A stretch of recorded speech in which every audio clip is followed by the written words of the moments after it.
ನನ್ನ ಮೇಲೆ ವಿಶ್ವಾಸ ಇಟ್ಟು ನನ್ನನ್ನ ಈ ಸ್ಥಾನಕ್ಕೆ ಅವಕಾಶ ಮಾಡಿಕೊಟ್ಟಂತ ಡಿ.ಕೆ. ಶಿವಕುಮಾರ್ ಅವರಿಗೆ, ಪ್ರಮುಖವಾಗಿ ಅವ್ರ ಕುಟುಂಬಕ್ಕೆ, ವಿಶಾಖ ಅವರಿರ್ಬೋದು, ಅವ್ರ ಮಕ್ಕಳಿರ್ಬೋದು, ಎಲ್ಲರಿಗಿಂತ ಮಿಗಿಲಾಗಿ ನಮ್ಮ ನಾಯಕರಾದಂತಹ ಡಿ.ಕೆ. ಸುರೇಶ್ ಇವರೆಲ್ಲ ಸೇರಿ ಒಂದು ಹೊಸ ಜವಾಬ್ದಾರಿಯನ್ನು ನನ್ನ ಮೇಲೆ ಹೊರಿಸಿದ್ದಾರೆ.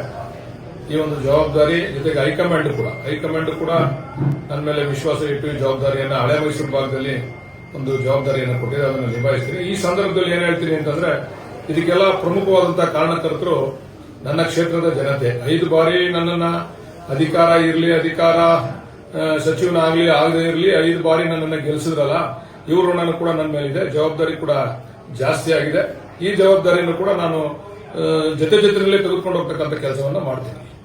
ಮತ್ತೆ ಎಲ್ಲ ಪ್ರಮುಖವಾಗಿ ನಮ್ಮ ಮಾಗಡಿ ರಂಗನಾಥ ಸ್ವಾಮಿಯ ಆಶೀರ್ವಾದ, ನಮಗೆ ಮನೆ ದೇವರ ನರಸಿಂಹಸ್ವಾಮಿ, ಕಾಲಭೈರವನ ಆಶೀರ್ವಾದದಿಂದ ನಮಗೆ ಸ್ಥಾನ ಸಿಕ್ಕಿದೆ.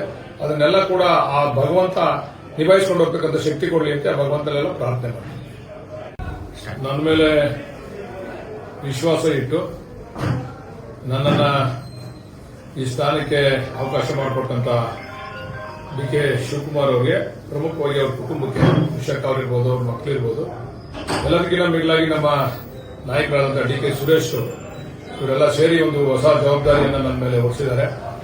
ಈ ಒಂದು ಜವಾಬ್ದಾರಿ ಜೊತೆಗೆ ಹೈಕಮಾಂಡ್ ಕೂಡ ನನ್ನ ಮೇಲೆ ವಿಶ್ವಾಸ ಇಟ್ಟು ಈ ಜವಾಬ್ದಾರಿಯನ್ನು ಹಳೆ ಮೈಸೂರು ಭಾಗದಲ್ಲಿ ಒಂದು ಜವಾಬ್ದಾರಿಯನ್ನು ಕೊಟ್ಟಿದೆ. ಅದನ್ನು ನಿಭಾಯಿಸ್ತೀನಿ. ಈ ಸಂದರ್ಭದಲ್ಲಿ ಏನ್ ಹೇಳ್ತೀನಿ ಅಂತಂದ್ರೆ, ಇದಕ್ಕೆಲ್ಲ ಪ್ರಮುಖವಾದಂತಹ ಕಾರಣಕರ್ತರು ನನ್ನ ಕ್ಷೇತ್ರದ ಜನತೆ. 5 ಬಾರಿ ನನ್ನನ್ನ ಅಧಿಕಾರ ಸಚಿವನಾಗಲಿ ಆಗದೇ ಇರಲಿ 5 ಬಾರಿ ನನ್ನನ್ನು ಗೆಲ್ಲಿಸಿದ್ರಲ್ಲ, ಇವ್ರ ಋಣನೂ ಕೂಡ ನನ್ನ ಮೇಲಿದೆ. ಜವಾಬ್ದಾರಿ ಕೂಡ ಜಾಸ್ತಿ ಆಗಿದೆ.